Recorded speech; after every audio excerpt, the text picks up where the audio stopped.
Shri Venkateswara gold తాకట్టులో ఉన్న మీ బంగారాన్ని విడిపించి కొనబడును. సరే, ఇది మన కొన్ని సోషల్ మీడియాలో స్క్రోల్ అవుతున్న విషయాలు ఏంటి అంటే, అసలు ఇప్పుడు న్యూస్ అంటే ఒక సినిమా గురించి ఒకటే ఉందా, ఇంకా వేరే ఏ ఇష్యూలు లేవా, ఎందుకు అన్నింటినీ పక్కన పెట్టేసి దాన్నే మరీ హైప్ ఎందుకు చేస్తున్నారు అని చెప్పేసి కొందరు మాట్లాడుతూ ఉన్నారు. దానికి మీరు చాలా డైవర్షన్ పాలిటిక్స్ ఈ దేశంలో, ఈ తెలుగు రాష్ట్రాల్లో, ఉభయ రాష్ట్రాల్లో ఈ డైవర్షన్ పాలిటిక్స్. డైవర్షన్ చేయాలి, ప్రజల దృష్టిని మరల్చాలి అంటే ఏం చేయాలి? సినిమా మీదకి వెళితే మిగతా విషయాలు. వీళ్ళు ప్రభుత్వాలు వచ్చినాయి, కూటమి ప్రభుత్వం వచ్చింది, అధికారంలోకి వచ్చింది. బాధ్యత ఏంటి?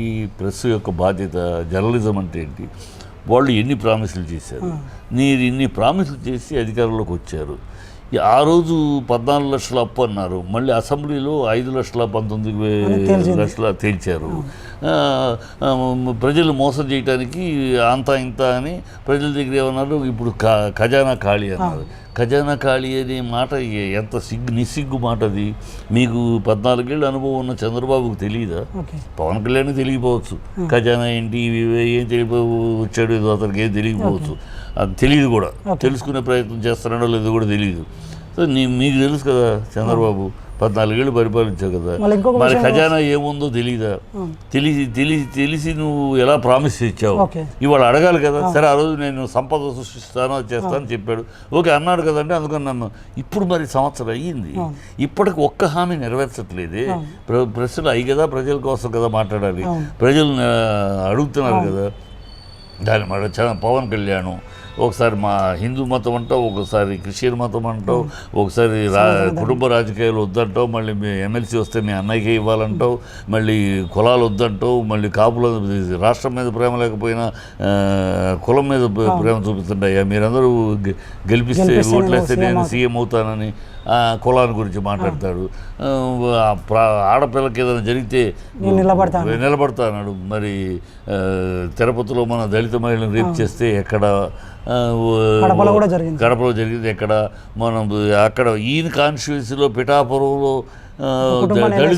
దళితుల్ని బహిష్కరించి ఒక అమ్మాయిని బహిష్కరిస్తే పాప అమ్మాయి పరీక్షలు చదువుకుంటారు, చదువుకునే పిల్ల వీధి దీపం దగ్గర కూర్చొని చదువుకుంది. ఎక్కడ?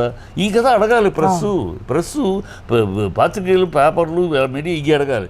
ఈ వదిలేసి భజన చేస్తున్నారు, ఈ వదిలేసి ప్రభుత్వాన్ని డైవర్ట్ చేయడం, ప్రభుత్వాన్ని ప్రశ్నించకుండా ప్రభుత్వం ఏం చేస్తుంది?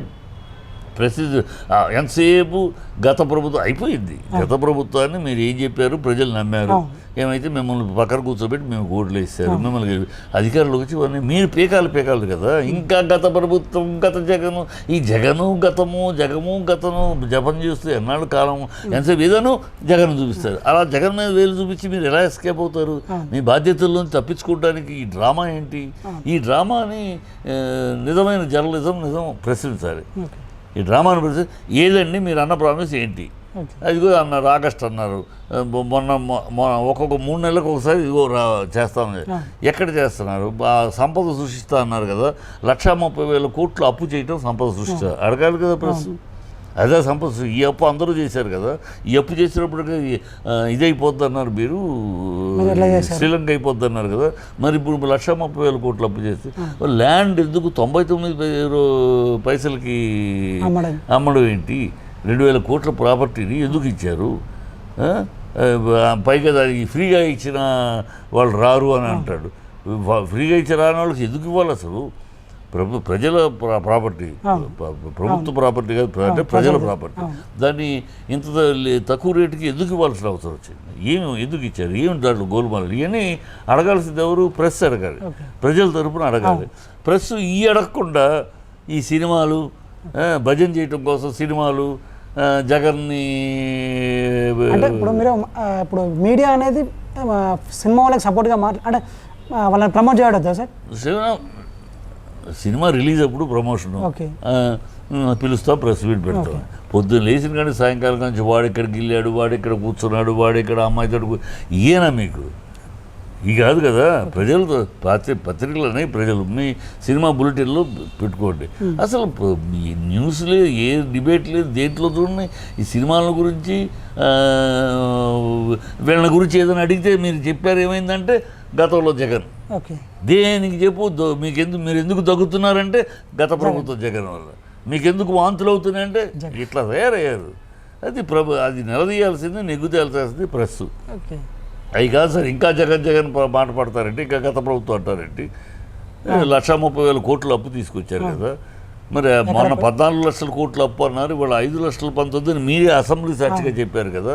మరి 5,19,000 కోట్లలో మీరే 2,62,000 కోట్లు అప్పు పెట్టే కదా మీరు వెళ్ళారు. సో 2,62,000 నుంచి 5,19,000 అంటే ఎన్ని కోట్లు అప్పు చేసింది కదా ప్రభుత్వం, పైగా కరోనా ఉండగా. సో మీరు చేసిన అప్పు వాళ్ళు చేశారు. 5 లక్షలు వాళ్ళే చేసినట్టు కలర్ ఎందుకు ఇస్తారు? మీరు 2,62,000 దాంట్లో ఇచ్చారు, మీ అప్పు కదా అది. మీరు 19 వెళ్ళే ముందు అది ఇచ్చారు 262, అది ఇవాళ 519 అయింది. దాన్ని 14 అని 15 అని నోటికి వచ్చింది మాట్లాడేసి ఇవాళ అసెంబ్లీలో నిలదీసేటప్పటికి 2 లక్షల ఉద్యోగాలు అన్నారు. ఎక్కడ ఇవన్నీ అడగారు కదా, ప్రభుత్వాన్ని అడగాల్సింది ప్రెస్. అవి అడగకుండా ఈ భజన ఏంటని, ఇది ఓన్లీ డైవర్షన్ పాలిటిక్స్ వాళ్ళు ప్లే చేస్తున్నారు. ఆ ప్రభుత్వానికి, కూటమి ప్రభుత్వానికి మొదటి నుంచి కూడా ఈ మీడియాని కవర్ చేసుకుంటాం, ఈ మీడియాతోటి డబ్బు వాయించుకుంటాం, ఈ మీడియాతోటి డ్రామా చేయటం అలవాటు, అదే చేస్తున్నారు. మీడియా కూడా దానికి మన తెలుగు మీడియా అంత దౌర్భాగ్య మీడియా మరొకటి లేదు. ఒక్కొక్కళ్ళు ఏ వరకు వాళ్ళకి అమ్ముడు పోయిన వాళ్ళే. నిజాయితీగా ఉన్న ఛానల్స్ లేవు. ఏ ఛానల్ చూసినా ఒక్కొక్క ఛానల్ ఒక్కొక్క పార్టీకి అమ్ముడుపోయిన, అందులో ఎక్కువ తెలుగుదేశానికి అమ్ముడుపోయిన పార్టీ ఛానల్స్ ఎక్కువ కనుక వాళ్ళ అబద్ధాన్ని బాగా ప్రచురం అవుద్ది. వాళ్ళు ఒక అబద్ధం చెప్పారంటే టప్ప అని 5 ఛానల్స్లో టప్ప 4 పేపర్లు వస్తాయి. అబద్ధాన్ని మనిషి మనకు జనాలకేంటి ఈ అబద్ధాన్ని వాళ్ళు చెప్పాడు, వీడు చెప్పాడు, వాడు చెప్పాడు, అతను నిజమేదేమో అని ఒక భ్రమ కల్పిస్తుంది. ఇది వాళ్ళ టాక్టిక్స్, అదే చేస్తున్నారు. ఇది ప్రెస్ దానికి తల ఉంచుతుందంటే భగవంతుడే రక్షించారు. ఇలాంటి ప్రెస్ని నేను ఏ స్టేట్లో చూడలే. రాజకీయాలు ఉంటాయి, రాజకీయాలకు సంబంధించి ఒక పార్టీకి సంబంధించే ప్రెస్ ఉంటుంది, కానీ ఇంత అడ్డగోలుగా బ్లైండ్గా ఒకటే లైన్ వాళ్ళు చేశారే, ప్రజలకి ఇన్ని మాటలు చెప్పారే, ప్రజలు ఆదోళన ఉన్నారే, ఇప్పటికి మాకు పెన్షన్ కూడా తెలుగుదేశం వాళ్ళకే ఇస్తున్నారే, 18 ఏళ్ళ అమ్మాయి వచ్చిన అమ్మాయికి 1,500 ఇస్తామన్నారు, ఇవ్వలేదే. ఎంతమంది ఉంటే అంతమందికి 15,000 అన్నారు, ఇవ్వలేదే. పిల్లల స్టూడెంట్స్ ఫీజు రీయింబర్స్మెంట్ ఇవ్వట్లేదే, నిరుద్యోగ భృతి ఇవ్వట్లేదే, ఫ్రీ బస్ అన్నారు లేదే, ఫ్రీ గ్యాస్ అని చెప్పేసి 1750 కట్టండి తర్వాత ఇస్తామంటున్నారు. ఏం ఫ్రీ? ఈ వాలంటీర్ని మాది పూచి అన్నారు, ఎక్కడ వాలంటీర్ బతుకులేంటి? ఇవన్నీ ప్రజల మధ్య ఈ అడగాలి కదా, ప్రెస్ నిలదీయాలి కదా. అంటే వాళ్ళు ఇచ్చే ఏటికి లొంగుతున్నారు. ఈ అధికార పార్టీ మీకేమిస్తుంది, దేనికి మీరు లొంగిపోతున్నారో అర్థం కావట్లేదు. అడగండి, నిజాయితీ ఉండాలి కదా. జర్నలిజం అన్నాక మరీ ఇంత దారుణమా, ఇంత అమ్ముడు పూట, చాలా దరిద్రంగా ఉంది కనుక వాళ్ళు సాగుతుంది. ఎప్పుడైతే జర్నలిజం పాత్రికే విభాగం కనుక ఎట్లా ఇలా అమ్ముడుపోయి ఇలాగ తయారవుద్దో అక్కడ ఇలాగే ఉంటుంది. ఏది ఉండదు, అసలైన విషయాలు పక్కన పెట్టి ఈ కొత్త విషయాల మీద చేసుకుని ఏదో ఒకటి ఎవరినో ఒక సెలబ్రిటీ అయిన సినిమా వాడిని అటాక్ ఇస్తే. ఇప్పుడు అన్ని మీడియా వాళ్ళు ఆ విధంగా లేరు కదా సార్, కొందరు అందరూ అంతే ఉన్నారు. మన తెలుగు మీడియాలో దౌర్భాగ్యం అందరూ అదే, ఎవడికో ఒకడికి అమ్ముడు పోవటమే.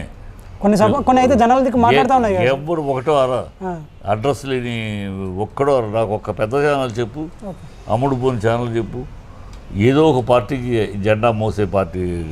ఈ 3 పార్టీలకి జెండాలు మోసేయి అన్ని ఎలక్ట్రానిక్ మీడియా లిస్ట్ చెప్తా, ఏ పార్టీకి ఏది. నేను వెళ్తున్నాను కదా డిబేట్స్కి, నాకు తెలుసు కదా ఎవరు ఏ యాంగిల్లో. డిబేట్కి వెళ్తే కూడా ఆ డిబేట్లో యాంకర్ కూడా ఆ పార్టీ కోసమే మాట్లాడతారు, ప్రజల కోసం మాట్లాడే లేవు. ఏ ఛానల్కి వెళ్ళినా వాళ్ళకు ఒక ఎజెండా, వాళ్ళ ఒక పార్టీకి అంకితం, వాళ్ళు ఆ పార్టీ ఎజెండా. ఆ అబద్ధాన్ని కూడా వీళ్ళు అది వదిలేండి. నిన్న ఒక ఛానల్లో నేను ఇది అడుగుతున్నాను, ఆయన రిటర్న్ గిఫ్ట్ అన్నాడు, రిటర్న్ గిఫ్ట్ ఆయనకి ఇండస్ట్రీ ఇవ్వటం కాదు, ఇండస్ట్రీకి ఆయన ఇవ్వటం కాదు, రిటర్న్ గిఫ్ట్ ఆయన ఇవ్వాలి ప్రజలకి. ఎందుకంటే ఈయన ఆవేశాన్ని, ఈయన దీన్ని చూసి నమ్మి ప్రజలు ఆ ఊరిని చుట్టాకేసుకుని మాట్లాడి ఓట్లు ఇచ్చి అధికారం ఇచ్చారు. అధికారం ఇచ్చినాక వాళ్ళకి రిటర్న్ గిఫ్ట్ ఇవ్వాలి. ఇది బాధ్యత. ఇది ఉప ముఖ్యమంత్రి ఇప్పుడు చంద్రబాబు తోటి ఈయనకి బాధ్యత ఉంది. ఈయన ఆ రోజు మేనిఫెస్టో ఇది నిలబడ్డాడు, ఉంది ఇవ్వాలి. అది రిటర్న్ గిఫ్ట్ ఇవ్వయ్యా ప్రజలకి, దాని మీద కాన్సన్ట్రేట్ చెయ్యి. ఈ సినిమా వాళ్ళు రిటర్న్ గిఫ్ట్ ఈ మాటలేదుకు, ప్రజలకు రిటర్న్ గిఫ్ట్ ఇవ్వాల్సిన బాధ్యత పవన్ కళ్యాణ్కి ఉంది అంటే ఉంది. అతను ఇవన్నీ మాట్లాడాడు కదా, ఈయన మాట్లాడాడు కదా, ఆయన నోటితో అన్నాడు కదా, నేనంటది కదా అన్నాడు కదా, మరి చెప్పాలి. అది చేయాల్సింది. ఈ మాటలు ఎందుకు అంటూ ఉంటే ఆ యాంకరు అది వదిలేండి సార్, ఆ టాపిక్ వదిలేండి సార్. ఇవాడు సినిమాకి రిటర్న్ గిఫ్ట్ అన్నది వాళ్ళు సినిమా వాళ్ళు గౌరవించలేదు, హర్ట్ అయ్యారు కదా, అది మాట్లాడిన అని అంటారు. అది ఎందుకు వదిలేయాలయ్యా? అది నా సమస్య, నాకు అది సమస్య అయ్యా, నా ప్రజల సమస్య అది. కావున నా ప్రజల సమస్య అది, నాకు ఇది కావ ముఖ్యం. అతనికి ఎవరు దండం పెట్టారు, ఎవరు ఆయనకి పూలమాల వేశారు, ఎవరు వేయలేదు, ఇట్స్ నాట్ మై కన్సర్న్. అది వాళ్ళ రాజకీయాలు, గెలిచిన వాడికి రాజకీయ పార్టీని సన్మానాలు చేసుకుంటారు, ఊరేగింపులు చేసుకుంటారు. నా సినిమా వాడికి నాకే సంబంధం? నా సినిమాలో అన్ని పార్టీలు ఉన్నారు, అన్ని కులాలు ఉన్నారు, అన్ని మతాలు ఉన్నారు. నేను ఒక పార్టీ కోసం ఎక్కబడి వెళ్ళాల్సిన అవసరం ఏముంది మాకు? అది మాట్లాడాల్సింది అది వదిలేసి మీరు ఆ ప్రజల తరపున నడుపుతున్నారా లేకపోతే ఒక వ్యక్తి కోసం నడుపుతున్నారా అని అడిగేశాను నేను. దాంతో అలా కాదులంటే మీరు అలా మేము ఎవరికి వ్యక్తికి కాదు అని ఏదో దబాయిస్తారనుకోళ్ళు. ఓపెన్గా నేను అనుభవంలో చెప్తాను. వెళ్తుంటే ఎవరికాడు వాళ్ళ ఎజెండా ఒక్కొక్క ఛానల్ ఒక్కొక్కళ్ళకి, ఒక టీఆర్ఎస్కి టీడీపీకి కొన్ని ఛానల్స్ అయితే, బీజేపీకి కొన్ని ఛానల్స్ అయితే, జనసేనకు కొన్ని అంతే ఫిక్స్ అయిపోయారు మేజర్. ఏ చిన్న చితక ఇవి ఉన్నాయి, పేరు ఊర్లేని ఇవి ఉంటే వాళ్ళు ఏదో మాట్లాడచ్చు వేరు. వీళ్ళందరూ అంటే అలా మేనేజ్ చేస్తారు. చంద్రబాబు మేనేజ్మెంట్ ఆఫ్ మీడియా ఎవరికి చేత కాదు. చంద్రబాబు మహత్తరగా ఎలక్షన్స్ అలా గెలుస్తాడు, మీడియాని మేనేజ్ చేయటం అలా పెట్టుకుంటాడు. మొత్తం తన సామాజిక వర్గం మీడియా, ఆ సామాజిక వర్గ మీడియాని ఎట్లా ఫ్లోలో పెడతాడో, ఎన్ని రకాలుగా ప్రభువులు పెడతాడో తెలియదు. మీడియా మొత్తం జై చంద్రబాబు, జై టీడీపీ ఆ భజన చేస్తూనే ఉంటారు అంతే. ఎన్టీఆర్ అంతటి మహానుభావుని వెనుబడి పుడిస్తే కూడా భజన చేసింది ఈ మీడియా.